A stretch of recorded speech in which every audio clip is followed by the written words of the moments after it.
시간이 되었습니다. 우리 다 같이 일어나셔서 나는 예배자입니다 라는 찬양으로 하나님 앞에 예배로 나가겠습니다.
나는 하나님을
여호와는 내게 복을 주시고 너를 지키시기 원하며 여호와는 그의 얼굴을 내게 비추사 은혜 베푸시기 원하며 여호와는 그 얼굴을 내게로 향하여 드사 평강 주시기를 원하노라.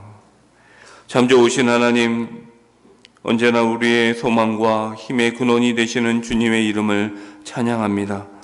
어느덧 9월의 새로운 계절을 맞게 하시고 코로나로 시간이 멈춘 듯 했지만 시간은 흐르고 있었고 추수의 계절을 맞아 무르익은 곡식과 과일을 보며 우리에게 또 다른 하나님의 사랑을 경험하게 하여 주시니 감사드립니다.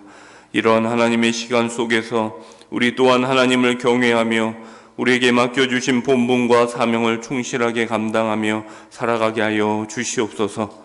벼랑 끝에 내몰린 듯한 삶을 살아가는 많은 이웃들과 코로나로 인해 마음의 빗장을 완전히 닫아 깊은 낙심과 염려로 살아가고 있는 우리의 사회적 약자들을 돌아보게 하여 주시옵소서. 다시 한번 오늘 예배를 통해 주님의 마음을 품게 하여 주시고 거룩한 삶의 실천으로 세상의 빛과 소금의 역할을 감당하게 하여 주옵소서. 속히 코로나로 하나님의 치유하심이 온 인류 가운데 흘러넘치게 하여 주시옵소서. 오늘의 예배를 통하여 기쁨을 회복하게 하여 주시고 주께 더 나아가 주님의 자녀로 복된 삶을 살아가게 하여 주시옵소서. 시종을 주님께 의탁드립니다. 우리 주 예수 그리스도의 이름으로 기도드리옵나이다. 아멘.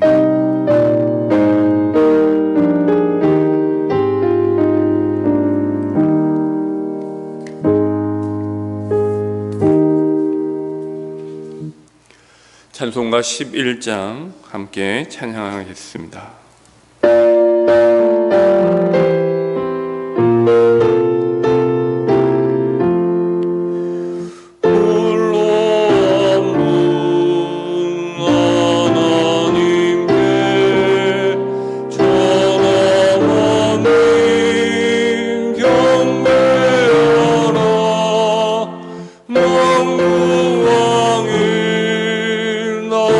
나스리고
성시교독 교독문 28번 시편 63편 함께 교독하겠습니다. 하나님이여 주는 나의 하나님이시라. 내가 간절히 주를 찾되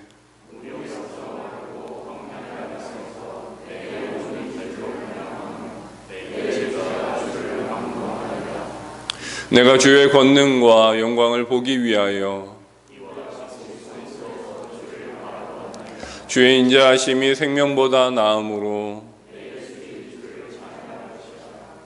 이러므로 나의 평생에 주를 송축하며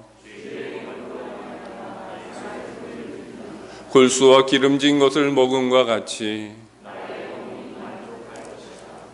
나의 입이 기쁜 입술로 주를 찬송하되 내가 나의 침상에서 주를 기억하며 낮은 소리로 읊조릴 때 하오리. 주는 나의 도움이 됐습니다. 내가 주의 날개 그늘에서 즐겁게 부르리다. 아멘. 우리 다 같이 사도신경으로 신앙을 고백합니다.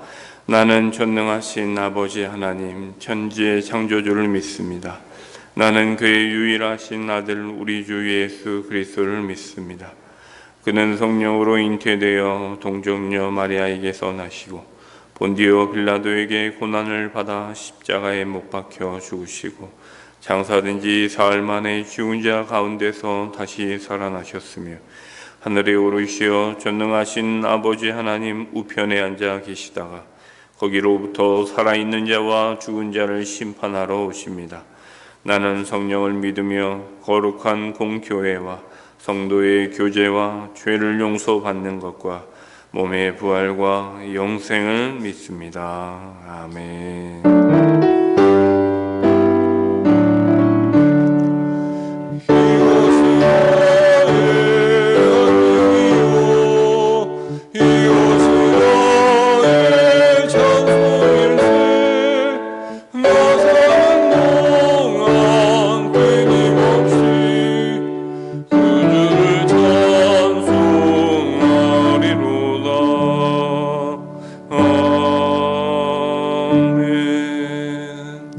자리에 앉아주시기 바랍니다.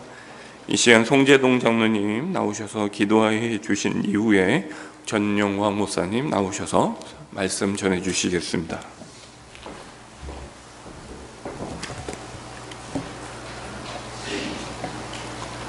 사랑이 많으신 아버지 하나님, 우리를 사랑하사 오늘도 주님의 전으로 인도하시고 어제나 오늘이나 동일하신 사랑으로 우리를 지켜주시는 하나님의 은혜에 감사드립니다. 아버지 하나님, 그럼에도 반복되어지는 우리의 삶 속에서는 세상과 타협하며 곁길로 가도록 유혹하는 사탄이 있어 지치게 하고 쓰러지게 만듭니다. 주님의 뜻대로 살지 못하여 더러워진 우리의 마음과 영혼을 용서하여 주시고 다시금 주님의 말씀으로 성결케 하여 주옵소서. 날마다 마음을 같이하여 모이기에 힘쓰라는 주님의 명령이 불변의 진리인 줄 알고 살아왔던 우리들에게 코로나 바이러스로 인하여 이 세상은 그 누구도 믿지 말라며 모이면 죽고 흩어져야 산다라고 역설의 진리로 바뀌는 세상이 되어버렸습니다. 이 어렵고 힘든 마지막 시기에 교회와 성도 모두는 모이기에 더욱 힘쓰고 복음 전파의 고귀한 사명과 믿음의 영성을 잘 감당할 수 있도록 우리에게 지혜와 온전한 믿음을 허락하여 주시며 집단 이기주의에 빠져서 강도 만난 자의 이웃을 외면하는 사람들처럼 되지 않게 하여 주옵소서. 아픔을 겪는 자와 함께 아파할 수 있는 교회가 되게 하시고 슬픔을 겪는 자와 함께 슬픔을 나눔으로써 선한 이웃으로 저들의 상처난 심령을 치료하는 교회가 되게 하여 주시고 이 세상이 더욱 어두워지고 캄캄한 밤이 된다고 할지라도 더욱 진리의 등불을 밝히는 재단이 되게 하여 주옵소서. 교회를 위해 헌신하는 당회원들과 재직들을 축복하시고 신앙의 선진들처럼 어떠한 환경에서도 주님 앞에서 받게 될 상급을 바라보고 충성하는 일꾼들이 되게 하여 주옵소서. 목자 없는 양 같은 교회로 두지 않으시고 아버지께서 사랑하시어 불러 세우신 귀한 전영광 목사님을 오늘 부인케 하신 아버지께 감사와 영광을 올려드립니다. 여호와 이레 하나님께서 솔즈베리 한인 장로교회를 사랑하시어 훈련시키시고 연단시키시어 정금같이 나오게 하신 전영관 목사님을 에베네셀의 하나님께서 오늘 여기까지 인도해 주심을 감사드립니다. 바라옵기는 하나님을 사랑하고 성도를 사랑하며 건강한 목회 철학과 비전을 가지고 하나님의 마음에 합한 목사님이 되시길 원합니다. 오늘 생명의 말씀을 전하시는 담임 목사님을 성령의 능력으로 붙들어 주셔서 주시는 말씀 속에서 우리의 모든 문제가 해결되고 육신과 마음의 질병들이 다 떠나가며 치유되는 놀라운 역사가 일어나게 하여 주옵소서.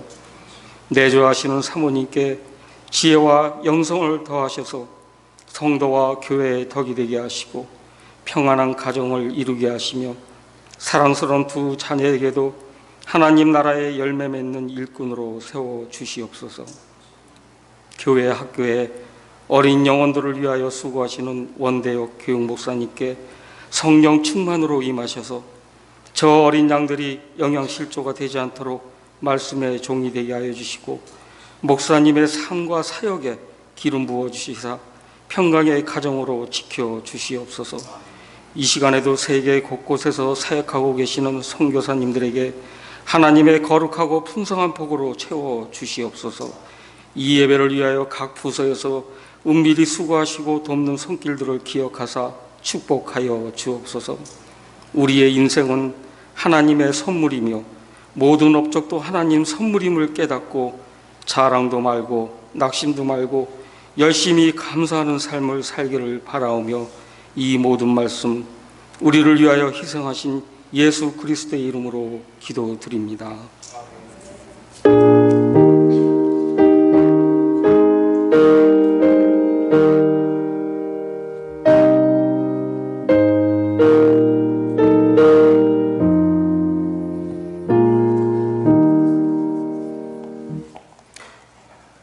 오늘 함께 보실 하나님의 말씀 신약성경 누가복음 13장 18절로 19절까지 기록되어 있는 말씀입니다.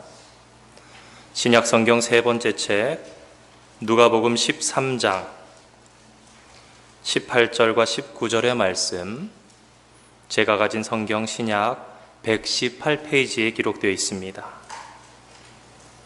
누가복음 13장 18절에서 19절까지 기록되어 있는 말씀 찾으신 줄 알고 제가 봉독해 올리겠습니다. 그러므로 예수께서 이르시되 하나님의 나라가 무엇과 같을까? 내가 무엇으로 비교할까? 마치 사람이 자기 채소밭에 갖다 심은 겨자씨 한 알 같으니 자라 나무가 되어 공중의 새들이 그 가지에 깃들였느니라. 아멘. 우리 잠시 기도하겠습니다. 하나님 감사합니다. 지난 4주간 종은 휴스턴에서 또 사랑하는 성도님들은 솔즈베리에서 잠시 떨어져 지냈지만 저희들 모두를 주님 은혜 가운데 지켜보호하여 주시고 마침내 이곳에서 사역을 시작하며 함께 예배하며 하나님께 영광 돌리게 하시니 감사드립니다. 오늘 주님 앞에 저희들의 마음을 다해드리는 이 예배를 주님 기뻐 받아주시고 모인 저희들에게 세상을 이겨낼 새 힘을 또한 허락하여 주시옵소서. 감사하옵고 예수님의 이름으로 기도드립니다. 아멘.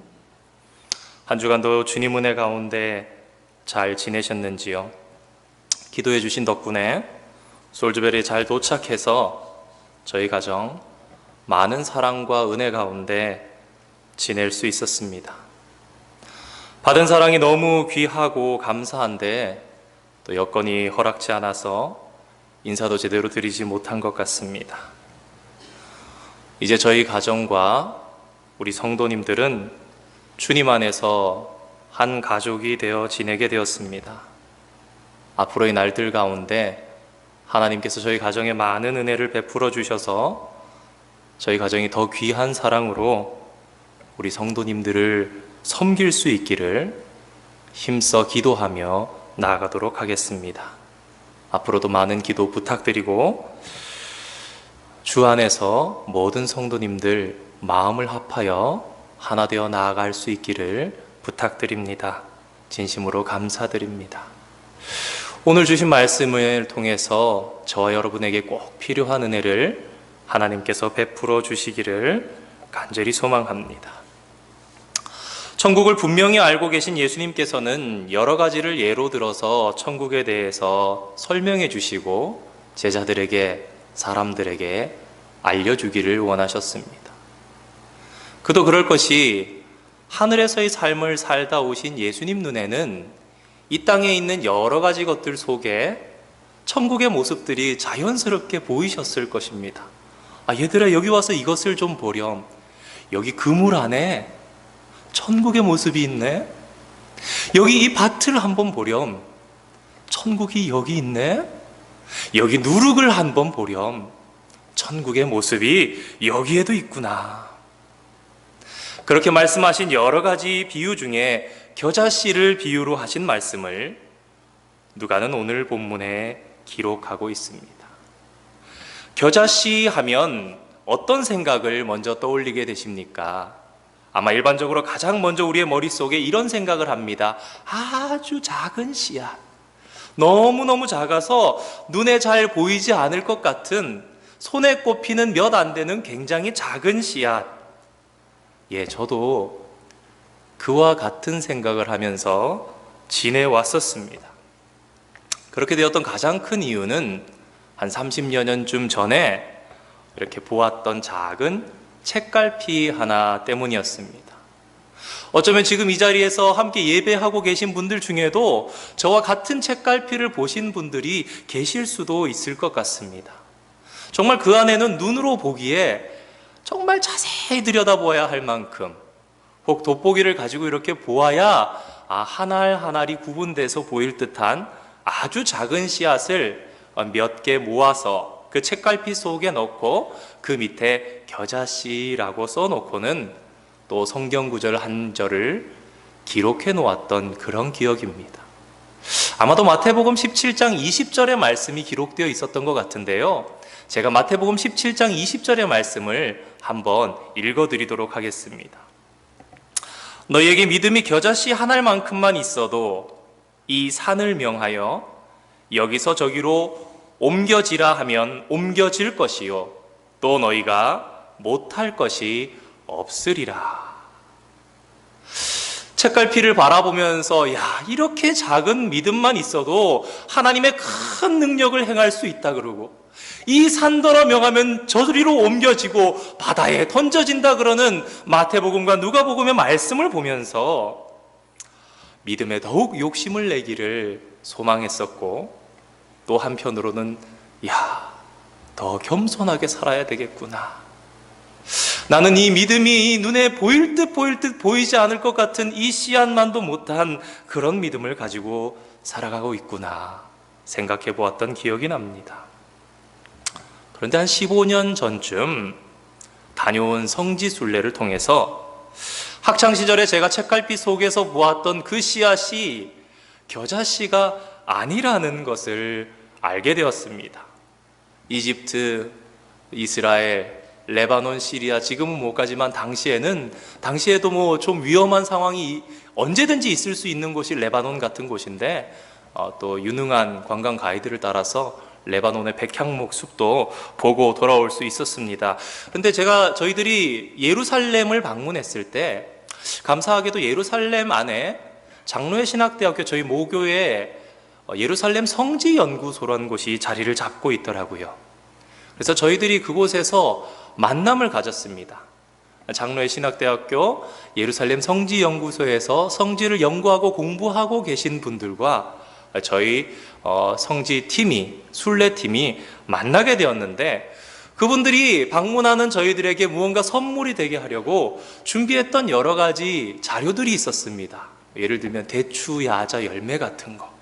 그러니까 저희들이 성경에서 읽기는 하지만 직접 현지에서 보지 않고는 잘 볼 수 없는 그런 것들 몇 가지를 내놓으셨는데, 그 중에 하나가 바로 겨자나무였습니다.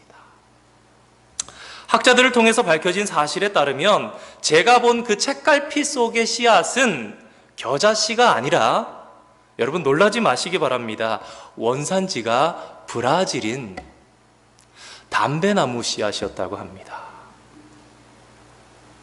그리고 이 담배나무 씨앗은요, 19세기 말 정도에 이스라엘에 수입된 종으로, 그러니까 그 나무는 예수님 당시에는 존재하지도 않았던 나무였던 것입니다. 진짜 겨자나무는 그 크기가 보통 1, 2m에 불과합니다. 그리고 학자들의 구분에 따르면 더욱 정확하게는 나무라기보다는 나물에 가까운 식물이었고, 너무나 작을 것으로 생각했던 겨자씨는 그 지름이 한 1mm 이상, 2mm에 가까운 제법 굵직한 씨앗이었습니다. 성지연구소의 설명을 듣고 난 후에 다음 날부터 다시 여기저기 방문하면서 돌아다녀 보니, 사진은 제가 이따가 보도록 하겠습니다. 감사합니다. 여기저기에 흔하게 겨자나무들이 자라 있는 것을 보게 되었습니다. 어떤 곳에서는 제법 나무의 모양처럼 크게 자라는 것도 있었는데, 지역에 따라서 예를 들면 갈릴리 북부 지역 같은 곳에서는 약 3m까지 성장을 한다고 합니다. 그러니까 3m 정도 되면은 보통 나무라고 우리들이 인식할 수 있지 않겠습니까? 예수님께서는 이처럼 누구나 알 수 있고 이해할 수 있는 비유의 말씀을 많이 들어서 설명하셨는데, 이스라엘 여기저기 다니는 길길마다 광야 같은 척박한 곳에도 여기도 겨자나무, 저기도 겨자나무, 그렇게 볼 수 있었던 것을 보면서 참으로 예수님께서는 이스라엘 사람들이면 모두 다 알 수 있는, 잘 알고 있는 겨자씨앗, 잘 알고 있는 겨자나무를 예로 들어서 말씀을 잘 설명해 주셨구나, 눈으로 확인할 수 있었습니다. 그렇다면 성경은 왜 겨자씨를 아주 작은 것으로 묘사하고 있는 것일까요? 첫 번째 이유는 유대인들의 속담과 언어 습관 때문에 그렇습니다.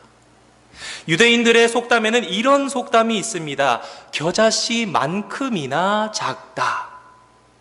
여러분, 속담이라는 것이 무엇입니까? 과거에서부터 현재까지 많은 사람들이 대표적으로 자주 사용하여서 잘 알고 있는 것 아니겠습니까? 그렇습니다. 유대인들은 아주 작은 것을 표현할 때 상징적으로, 너무나 일반적으로 겨자씨를 즐겨서 사용하고 있었던 것입니다. 그렇기에 예수님께서도 아주 작은 것을 비유로 드시면서 누구나 잘 알고 있는 세상의 희귀한 너무나 작은 씨앗을 예로 드신 것이 아니라, 이스라엘에 살고 있는 평민부터 귀족까지 너무나 잘 알고 있는 겨자나무를, 겨자 씨앗을 비유로 들어서 천국을 설명해 주셨던 것입니다. 이렇게 우리가 오해하게 된 또 다른 한 가지 이유는, 저와 여러분이 지금 보고 있는 신약 성경이 헬라어에서 한국말로 번역되었기 때문입니다. 오늘 말씀과 평행한 본문을 담고 있는 마태복음 13장 32절의 말씀에는 겨자씨를 이렇게 설명하고 있습니다. 모든 씨앗보다 작은 것. 그러니까 우리 한국 성도님들 중 대다수는요, 이 겨자 씨앗이 굉장히 작은, 당연히 매우 작은 씨앗이라고 생각합니다. 하지만 이 마태복음에서 사용된 작은이라고 표현되어 있는 이 헬라어 원형을 보면요, 헬라어 원어는 미크로테론이라는 단어가 쓰여 있습니다. 이 말은요, 최상급으로 제일 작은이라는 것을 의미하는 것이 아니라, 더 정확하게 말씀드린다면 무엇보다 작은이라는 비교의 의미를 더 강하게 담고 있는 그러한 원어입니다. 보다 쉽게 다시 한번 정리해서 말씀드린다면, 겨자씨가 작은 씨앗이라는 것에 오늘 말씀의 요점이 있는 것이 아니라, 크게 빠르게 성장하는 것에 비해서 그 씨앗이 작다라는 것입니다. 실제로 겨자씨는 며칠 만에, 불과 십수일 만에 급격하게 자라나는 식물인 것을 생각한다면, 자라나는 씨앗에 억제할 수 없는 성장력을 예수님께서는 사용하셨던 것 같습니다. 예수님께서는 이렇게 겨자씨의 비유를 통해서 당시로서는 지극히 작고 미약해 보이는 하나님의 나라가 장차 크고 창대하게 될 것임을 말씀해 주셨습니다. 천국의 확장성에 요점을 둘 때 겨자씨는 하나님의 말씀을 상징한다고 볼 수 있습니다. 사도행전의 말씀을 보면요, 말씀이 흥왕할 때, 말씀이 흥왕할 때, 말씀이 흥왕할 때라는 말씀이 계속해서 반복되면서 나오고 있는데요, 말씀이 이와 같이 흥왕할 때 놀라운 일들이 교회 안에 나타났고 교회가 성장하였던 것을 성도 여러분들 기억하실 것입니다. 우리는 현세에 있어서 하나님 나라의 확장을 교회의 성장과 확장으로도 볼 수 있습니다.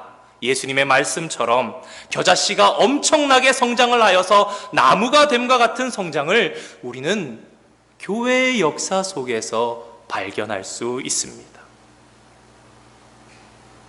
예수님께서 이 땅에 오셔서 친히 육신으로 오셔서 당신의 한 몸으로 걸어 다니시면서 복음을 전하시고 교회를 세우셨습니다.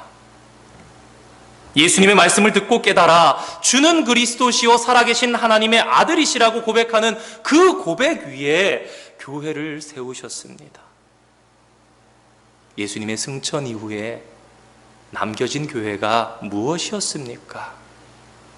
제자들은 숨어 지내기 급급했고 문을 잠그고 있었고, 그렇게 마가의 다락방에서 시작되었던 120문도의 초대교회, 오순절날 베드로의 사도의 설교를 통해서 3,000명이 회개하고 5,000명이 회개하면서 돌아오는 등 엄청난 급성장을 하였습니다.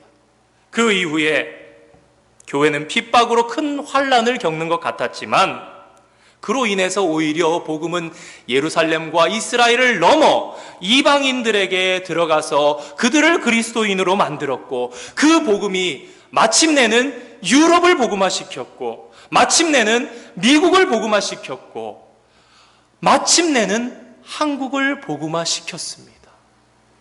그리고 지금 중국과 이슬람을 복음화시키고 있는 가운데 있습니다.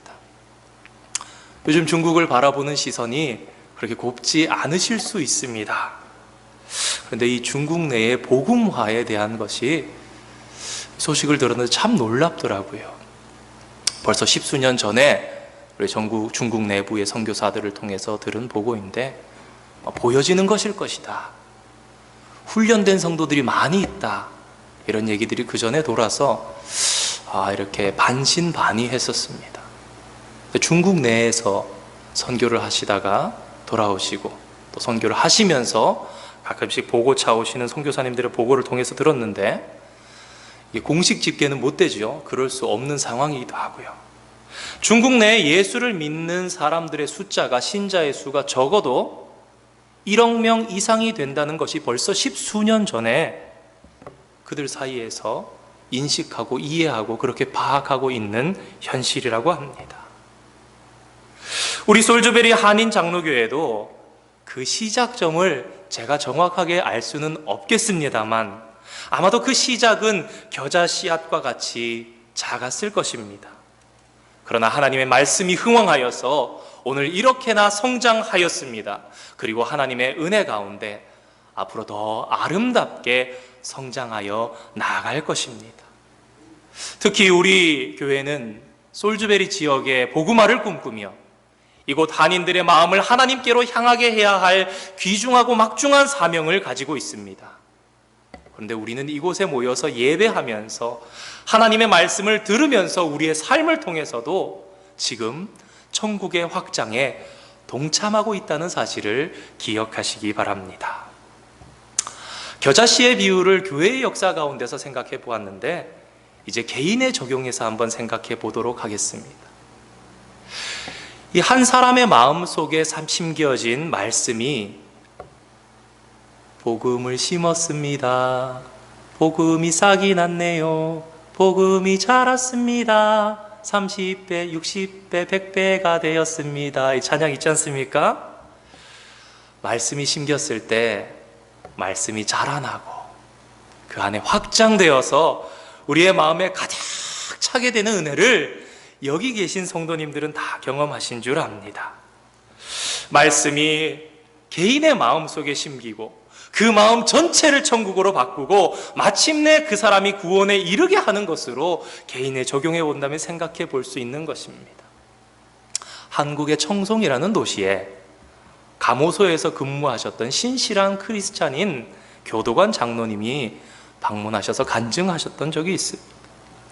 그분은 당신의 사명을 이 감호소 속에서도 실천하면서 살아가셨던 거예요. 그래서 죄수들을 만나서 그 대화를 하면서 자연스럽게 하나님의 복음에 대해서 전했던 분입니다. 한 번은 젊은 사형수가 들어왔습니다. 그 젊은 사형수 딱한 마음으로 여기면서 자주 만나고 대화하고 예수님에 대해서 말씀해 주면서 영접시키려고 애를 쓰고 애를 썼습니다. 그런데 마음처럼 되지가 않았던 것 같습니다.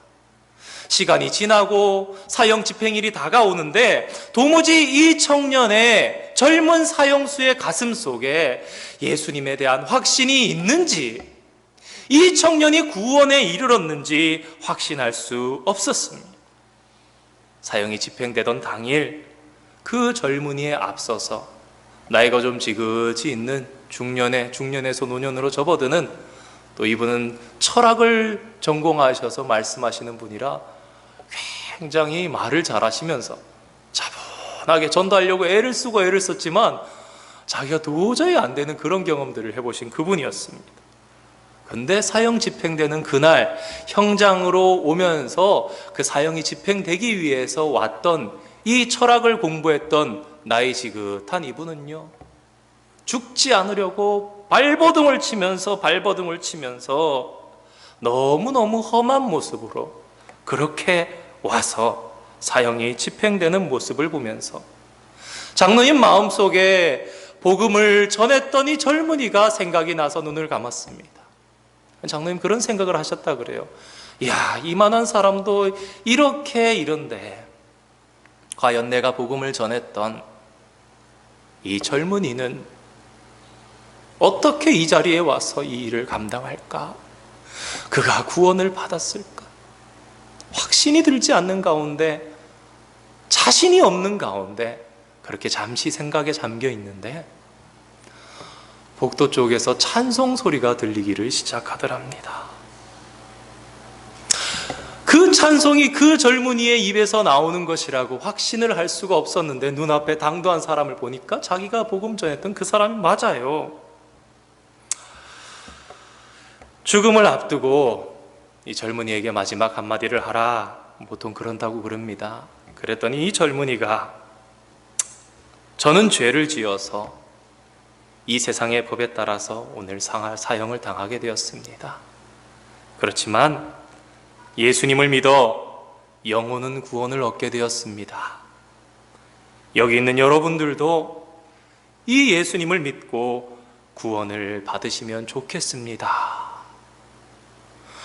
마지막 말을 하라는데 믿음이 없을 것 같은 그 청년의 입에서 그 형장에서 복음을 전하면서 자신의 구원에 대한 확신을 전하면서 갔던 것입니다.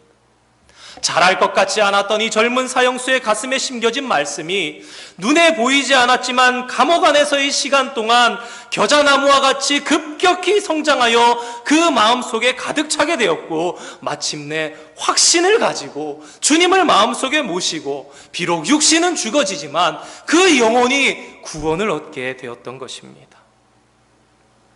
우리는 교회적으로나 개인적으로나 계속해서 성장하여서 하나님의 나라를 확장해 나아가야 합니다. 교회가 성장해서 많은 사람들이 깃들일 수 있게 됨과 같이 우리 개인도 성장하여서 여러 사람을 품고 깃들 수 있는 좋은 성도가 되어 나아가야 하겠습니다. 앞서 말씀드린 바와 같이 겨자씨는 하나님의 말씀이라고 해석할 수 있습니다. 그런데 오늘 본문의 말씀을 준비하면서 이 겨자씨가 우리들이구나 라는 해석도 할 수 있겠다는 마음이 들었습니다. 예수님을 구주로 영접하고 천국의 백성이 된 우리의 모습을 오늘 말씀 속에서 발견한 것 같았기 때문입니다. 2007년 성지순례를 다녀오면서 저는 예루살렘 성지연구소에서 이따 사진을 보게 되겠지만 작은 겨자씨 가지를 하나 이렇게 받아가지고 나왔습니다. 받아서 나와서 이렇게 일정이 모두 마치면 저녁에 한 번씩 꺼내보면서 참 아쉬운 마음이 들었습니다. 왜냐하면 이 동식물 같은 거는 해외로 반출, 반입이 안 되는 경우가 대부분이지 않습니까? 너무 아쉽더라고요. 제가 뭐 불법을 좋아하고 저지르고 싶어서 그랬던 것이 아니라, 야, 이거 나도 잘 몰랐는데 가서 우리 학생들, 청년들, 성도님들 보여드리면서 교육 자료로 쓰면 참 좋겠다는 생각이 들었는데, 당시에 이제 제가 그 껌 같은 거라 그래야 되나요? 그 입에 이렇게 향기가 나게 하는 이렇게 슬라이스해서 이렇게 한 장씩 넣으면 이렇게 자연스럽게 퍼지는 작은 민트 향 나는 통이 있습니다. 그래서 그대로는 안 들어가니까 이렇게 한 2알, 3알 정도씩 그래도 모양이 조금 남아 있어야 그 열매가 씨앗이 맺혀 있는 걸 꺾어가지고 껌통에 넣고 랩으로 싸고 뭐 이렇게 해가지고 잘 안 보였으면, 그래 안 들켰으면 좋겠다라는 마음이 더 강했던 것 같습니다. 제 마음이 악한 동기에서가 아니라 좋은 선한 동기에서 그래서 그랬는지 무사히 가지고 들어왔습니다, 한국에. 그래서 그냥 짐 통과가 다 되고 뭐 일일이 다 검사하는 건 아니니까요. 그래서 열알남짓 들어있는 그 겨자 씨앗을 가지고 이렇게 교회에서 한 번씩 보여줬습니다. 야, 이게 겨자 씨앗이야. 생각보다 굵지? 그러면서 학생들에게도 보여두고, 겨자 씨앗입니다. 이렇게 보여드리고 성경 공부할 때도. 한 2년이 지났어요. 왜 그 생각을 처음부터 못했는지 한 해를 묵혀가지고 2년째 되는 해 한 5월인가 6월쯤이었던 걸로 기억납니다. 야, 이거 한번 심어봐야 되겠다. 그 생각이 들었어요. 그래서 10알 정도 있는 그 씨앗들 중에 다 심으면 제가 실패할 수도 있으니까 교육 자료마저 다 없어지면 아쉽잖아요. 그래서 그 중에서 6알 정도를 선택해서 화분을 6개를 준비를 했습니다. 그래서 한 알씩, 한 화분에 한 알씩 그렇게 심어서 6개 중에 그래도 몇 개는, 한두 개는 성공할 수 있겠지 생각하면서 심었습니다. 물을 주고 햇볕이 그래도 드는 곳에 두면서 기다렸는데 싹이 잘 안 나더라고요. 떡잎이라도 좀 봐야 되는데 보이지가 않는 거예요. 한 보름이 흐를 정도로. 그때까지 아무 일이 없었습니다. 마음에도 좀 포기를 했지요. 그래, 내가 너무 늦은 것 같다, 그런 생각을 하고 있었는데 한 보름쯤 지나서 한두 화분에 싹이 나는 거예요. 처음에는 확신할 수 없었죠. 이게 잘못해서 잡초 같은 것도 자라기도 하니까. 근데 감사하게 6개의 화분에 다 씨앗이 싹이 났습니다. 싹이 나기 시작하자 얼마나 빠른 속도로 자라는지 하루하루 확인할 때마다 키가 달랐습니다. 그 모습이 마치 무순같이, 무순 올라오는 것처럼 그렇게 매우 흡사한 모양이었습니다. 제가 당시에 아파트 15층에, 서울의 아파트 15층에 살고 있었는데 아파트 베란다에서 그러니까 그걸 키운 거예요. 그래서 그랬는지 키가 한 3, 40cm쯤 올라왔을 때 보니까 이 가지가 너무 연해가지고 막 휘청휘청 되면서 넘어가기 시작하는 겁니다. 마음이 아파가지고 어디서 본 건 있어가지고 제가 이 말씀 준비하면서, 야, 이 솔주베리 분들, 우리 성도님들 농사 지으시는 분들도 많으신데 제가 이 예화를 들면 얼마나 재미있으실까, 참 얼마나 또 이렇게 초보 같은 그런 모습 때문에 또 부끄럽기도 하고 그렇지만 있는 그대로 나누겠습니다. 철사 같은 걸로 지지대를 세웠어요. 이렇게 묶어주면서 자랄 수 있도록. 또 햇빛이 이렇게 한쪽밖에 안 되니까 베란다다 보니까 이쪽으로 자라면 돌려주고 이쪽으로 자라면 돌려주고 그렇게 사진도 찍고 하면서 하루하루 보냈습니다. 어느덧 키가 이제 한 1m가 넘게 자라기 시작했고요. 그때쯤 되니까 한 줄기로 이렇게 올라오던 가지가 격가지들이 나오기가 시작하더라고요. 그리고 그 곁가지들에서 꽃이 피기 시작했습니다. 무꽃처럼 노란색, 이파리가 4개, 십자가 모양처럼 이렇게 이파리가 4개씩 되어 있는 그 작은 꽃잎을 가진 그런 꽃이었습니다. 저는 속으로 너무 기뻐서 이런 생각을 했습니다. 야, 이제 이 꽃만 결실을 맺으면, 이 꽃이 수정하면은 한국에서 겨자씨를 얻을 수도 있을지 모르겠구나라면 흥분되는 생각, 기쁜 생각이 제 안에 있었습니다. 그런데 또 잠시 생각을 해보니까, 더 깊이 생각해 보니까 이 마음이 놓이지 않는 겁니다. 왜 그런 거 하니 15층 베란다잖아요. 아파트에 방충망이 다 돼 있습니다. 모기 안 들어오도록. 꽃도 없고 나비도 없는데 이게 어떻게 수정이 될 수 있나? 그런 마음이 들어서 제 딴에는 노력을 한다고 면봉을 가져다가 그 꽃 끝에 있는 꽃가루를 이렇게 묻힌다고 묻혀가지고 나름대로 제가 벌과 이 나비의 역할을 좀 해보았습니다. 이게 잘 되었는지 하루 이틀 지나니까 그 꽃잎들이 다 떨어져 버리더라고요. 야, 이제 수정되나 보다. 다른 꽃도 묻혀주고 꽃잎이 다 떨어지고 수정되나 보다 그러면서 기다렸는데, 결실을 맺을 줄 알고 기다렸는데, 그런데 겨자나무가 이상하게 얼마 자라지 못하고 그 가지들이 말라버리기 시작하는 것이었습니다. 제일 키가 컸던 겨자나무가 말라 죽고, 그 다음으로 크던 겨자나무가 말라 죽고, 그렇게 하나하나 죽어가더니 마지막 남았던 겨자나무 화분까지 모두 다 죽었는데 제 마음의 실망감이 얼마나 컸겠습니까? 참 납득이 되지가 않았습니다. 아니, 그 불모지 같은 이스라엘 땅에서는, 척박한 땅에서도 너무 잘 자랐는데, 물을 주거나 따로 그런 것이 아니라 길가에 그냥 자라고 있었는데, 왜 나는 이렇게 정성을 다해 키운 것 같은데도 열매를 거두지 못한 것일까? 며칠을 고민해보고 마음이 편하지 못했던 기억이 있습니다. 이제 잠깐 사진 자료 한번 보여주시면 감사하겠습니다. 예루살렘 성지연구소에 방문해서 이렇게 저희를 위해서 준비했던 화분 안에 들어있는 겨자나무입니다. 다음 사진 한번 보여주세요. 제가 숙소에 들고 왔던 말라진 이 겨자 가지인데요, 저 끝에 이렇게 이파리처럼 있는 저 속에 겨자 씨앗이 2개, 1개, 2개, 3개씩 보통 그렇게 들어있더라고요. 다음 사진 한번 보여주시기 바랍니다. 아파트 베란다에 심었던 겨자나무 화분입니다. 다음 사진 한번 보여주세요. 꽃이 이렇게 무꽃처럼 노란색 작은, 아주 작은 꽃입니다. 이 손톱보다 더 작은 꽃인데 일부러 한번 자세히 찍어 보았습니다. 다음 사진 보여주세요. 그래서 저렇게 말라서 들어가더니 결실하는 줄 알았는데 다 말라서 죽어버리고 말았습니다. 감사합니다. 그런데 성도 여러분, 사실 겨자는 잡초입니다.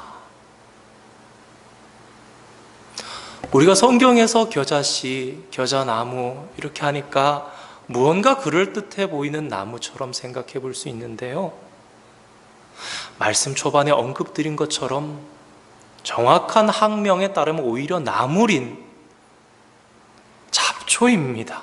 이스라엘 온 지역에 두루두루 자라는 그런 식물입니다. 누가 키우지 않아도 아무 데서나 잘 자라는 그런 식물인 것입니다. 그런데 오늘 말씀을 보면서 그런 생각이 들었습니다. 하나님께서 잡초와 같은 우리들을, 귀하지도 않은 그런 존재를 하나님 자신의 채소밭에 심으신 것이 아닐까. 오늘 본문에 19절 말씀에 채소밭으로 번역된 단어는 헬라어 케포스입니다.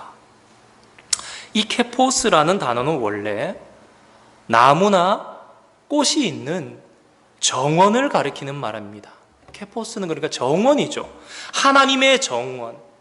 그리고 이 정원은요, 사람의 일상적인 삶과 친밀한 관계를 가지는 곳입니다. 이것은요, 농사 짓는 곳이 정확하게 어떤 의미를 가지는지 모르겠지만 그것과는 또 다른 차원이 있는, 자신의 곁에 두면서 자주 보고 관리하고 관계를 맺으면서 있는 그런 식물 밭을 의미하는 것입니다. 하나님께서는 자신의 정원을 화려하고 아름다운 나무와 꽃으로 채울 수 있으셨지만 어디에서나 볼 수 있는 겨자씨 같이 작고 보잘것없는 우리를 선택하셔서 심은 것이 아닐까 생각해 보았습니다. 여러분에게 정원이 있으면 여러분 어떤 식물을 심으시겠습니까? 장미를 심으실 분도 있고 아름다운 난을 심으실 분도 있고 여러 가지 식물을 심으시겠지만 예쁘고 아름다운 것들을 심으실 분들이시지 여기 모이신 분들 중에 거기에 잡초를 심으실 분은 아무도 계시지 않으실 것입니다. 그런데 잡초와 같은 저와 여러분을, 이름 없는 귀하지 않은 저와 여러분을 거기에 심으시고 늘 곁에 두시면서 와서 보시고, 아이고 얼마나 자랐나, 아이고 좀 물 좀 줘야 되겠네, 아이고 이거 양분도 좀 끼워줘야 되겠다, 잘 자라게 하신 것입니다. 그래서 광야에서는 불과 한 1, 2m 정도의 지천에 자기 마음대로 자라는 그런 수풀이 아니라 하나님의 정성 가운데 길러져서 새들이 기들뜨릴 수 있는, 마치 갈릴리 북부 지방에서 3m 이상씩 자라는 그러한 겨자나무와 같이 새가 깃들일 수 있는 아름다운 나무가 된 것입니다. 시간이 지나고 생각을 해보니, 말씀을 준비하면서 보니, 저는 나름대로 정성을 다해도 죽고 말았지만 그 겨자씨를 아름다운 나무가 되게 하신 하나님의 귀한 사랑을 깨달으라고 저에게 그런 아픈 경험을 주신 것이 아닐까 생각해 보았습니다. 사랑하는 성도 여러분, 교회는, 그리고 우리들은 자라나는 겨자씨와 같이 하나님의 놀라운 은혜 가운데 성장하였고 천국은 지금도 확장되고 있습니다. 그런데 그 가운데 오늘 말씀을 통해 생각해 볼 수 있는, 우리가 잊지 말아야 할 더욱 중요한 사실이 있습니다. 그것은 바로 우리가 누구냐라는 것입니다. 저와 여러분이 누구입니까? 우리의 정체성이 무엇입니까? 이 시간 우리는 분명히 기억해야 합니다. 그리고 잊어서도 안 됩니다. 저와 여러분은 겨자씨 같은 존재입니다. 결코 귀한 존재가 아닙니다. 하나님께서 귀하게 여겨주시는 것이지 우리 존재 자체가 귀한 것이 아니라는 말씀입니다. 지금 저와 여러분의 모습이 그럴듯해 보이고 나무와 같이 보기가 좋아 보인다고, 예배당에서 이렇게 예배하면서 하나님과 교제한다고 해서 잊어서는 안 되는 것입니다. 우리의 본 모습을 말입니다. 착각 속에 우리가 제법 그럴듯한 존재인 것처럼 그런 생각을 가지고 우리의 마음이 높아져서는 안 되겠습니다.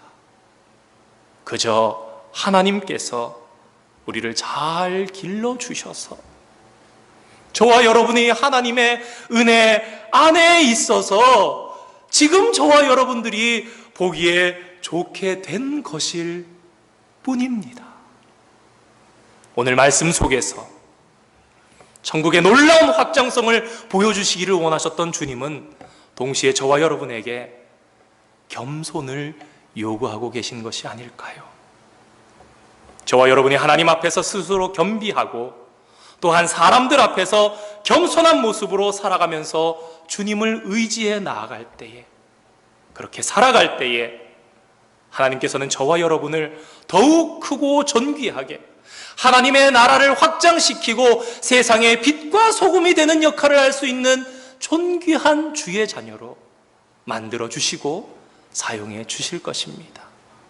이 시간 오늘 말씀에 관련이 되고 또 정리가 되는 것 같아서 결단의 찬양을 한 곡 찬양하고 기도하고 마치려고 합니다. 아마 여러분들 잘 아시는 찬양 중에 하나일 텐데요, 하나님의 음성을 이라는 찬양입니다. 이 2절의 내용이 오늘 말씀의 결론부와 맞닿아 있는 부분이 많은 것 같아서 함께 찬양하려고 합니다. 마스크를 하시고 또 호흡이 힘드신 분들 큰 소리로 안 하셔도 전혀 괜찮습니다. 마음속에 감동이 되시는 대로 혹 이렇게 마음속으로만 따라 하셔도 괜찮고, 또 하실 수 있는 분들은 함께 찬양하셔도 너무 좋고, 우리 함께 이 찬양 나누고 기도하도록 하겠습니다.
잠깐 해주시면 좋겠습니다. 우리 잠시 마음을 모아서 한 1, 2분이라도 합심해서 기도했으면 좋겠습니다.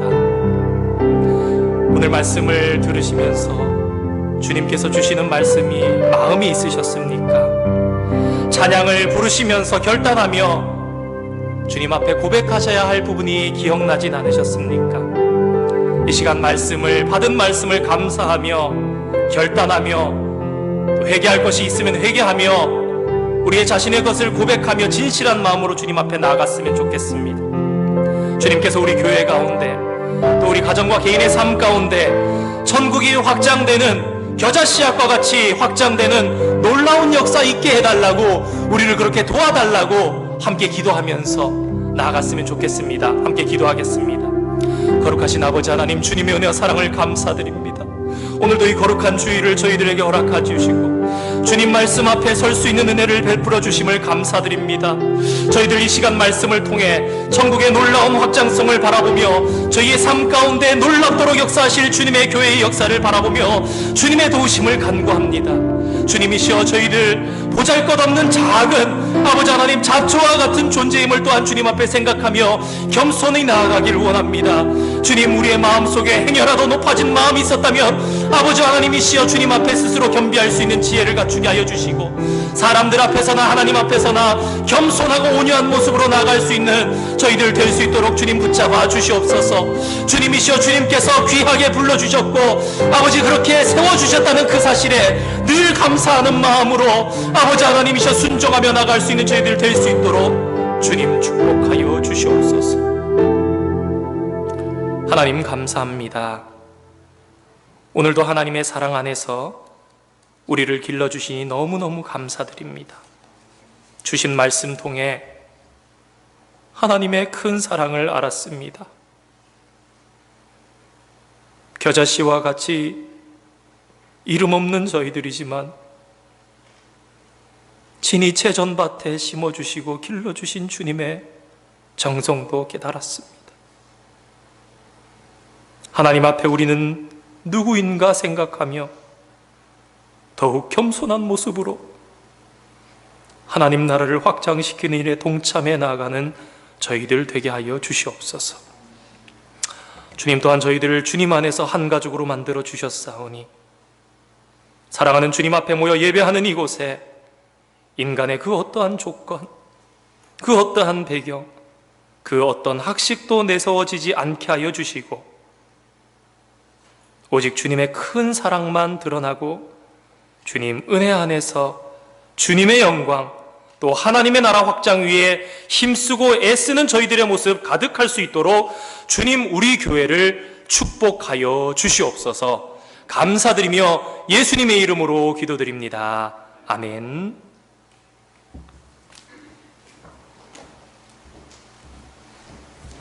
귀한 말씀 감사합니다. 함께 예물 올려드리도록 하겠습니다.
참 좋으신 하나님, 한 주간도 주 안에서 살아가게 하시고 주가 주신 힘과 생명으로 믿음을 지키며 삶을 살아갈 수 있는 은혜를 허락하여 주시니 감사드립니다. 귀한 사랑 감사하며 주님께 귀한 겨자씨 같은 예물을 주님 앞에 올려드립니다. 어려운 시절을 살아가고 있는 사랑하는 성도들 붙들어 주시고 채우시는 하나님, 지켜보호하시는 하나님, 그럼에도 불구하고 인도하시는 하나님을 날마다 고백하게 하여 주시옵소서. 그 하나님의 살아계심과 역사하시는 그 놀라운 하나님의 그 능력을 나타내 보여줄 수 있는 주의 백성들 되게 도와주시옵소서. 특별히 가장들에게 힘과 능력을 덧입혀 주시어 가정을 책임지며 세상을 이길 수 있는 믿음까지 허락하여 주셔서 능히 승리할 수 있는 가장들 되게 도와주시옵소서. 다음 세대인 자녀들에게도 복을 덧입혀 주시어 세상에 소망을 두지 않게 하여 주시고 하나님께 소망을 두는 믿음의 세대 되게 도와주시옵소서. 이 모든 간구 우리 주 예수 그리스도의 이름으로 기도드리옵나이다. 아멘.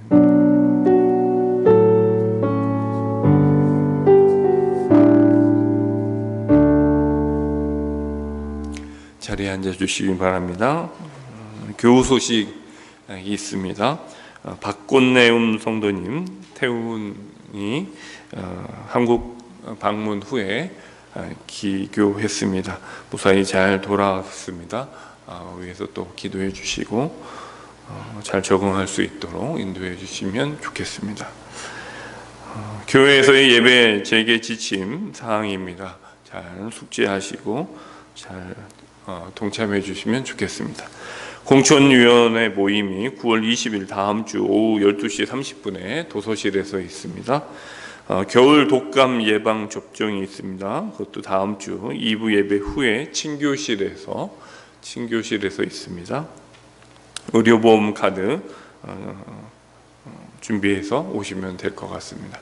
9월 생일자 명단입니다. 위에서 축하해 주시고 기도해 주시면 좋겠습니다.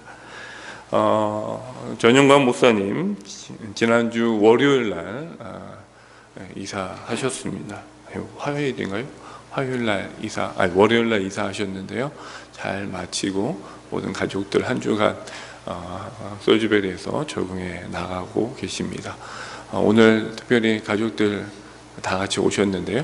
앞에 나오셔서 인사하도록 하겠습니다. 우리 임정은 사모님, 엘인이, 하엘이, 우리 목사님까지 함께 나오셔서 인사하신 후에 목사님 짧게 또 한마디 해주시면 좋겠습니다. 네. 네.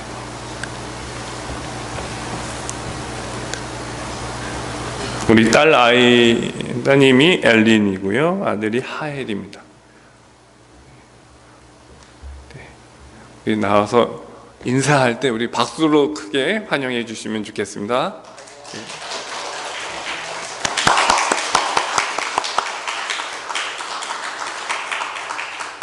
네, 목사님 잠깐 나오셔서 인사해 주시고 우리 찬송가 455장 함께 찬양 후에 축도로 예배 마치겠습니다.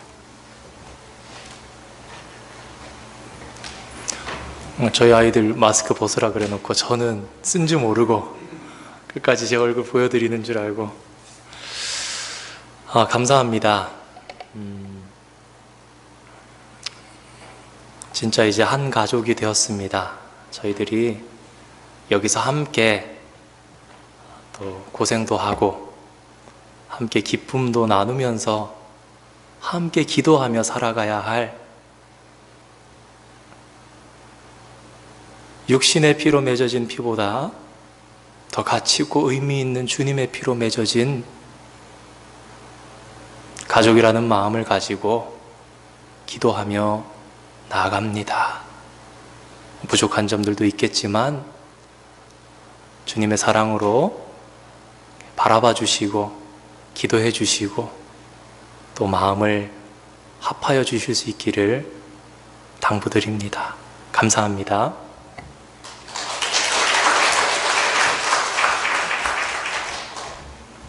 우리 다 같이 일어나셔서 찬송가 455장 함께 찬양한 후에 축도로 마치겠습니다.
주 예수 세상에 다시 오실 그날의 무성도 변하여 주님을 빛나는 그 영상을 다 함께 보며 주 찬양하리. 주님의 마음을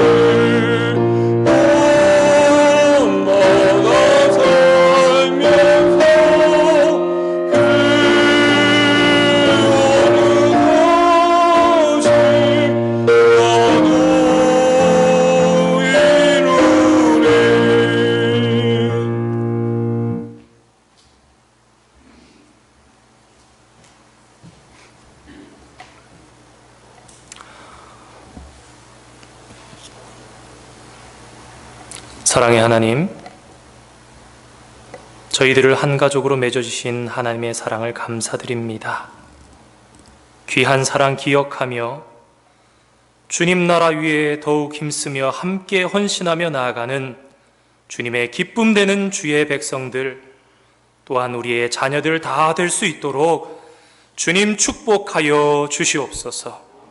이제는 우리 주 예수 그리스도의 크신 은혜와 하나님 우리 아버지의 무한하신 사랑하심과 성령님의 위로하시고 보호하시며 감동 감화 교통 충만 역사하심이 오늘 이 자리 모여 예배하는 사랑하는 모든 성도님들의 머리 위에와 주님께서 핏값 주시고 세우신 우리 솔즈베리 한인 장로교회 위에 이제로부터 영원토록 함께 하시기를 간절히 축원하옵나이다. 아멘.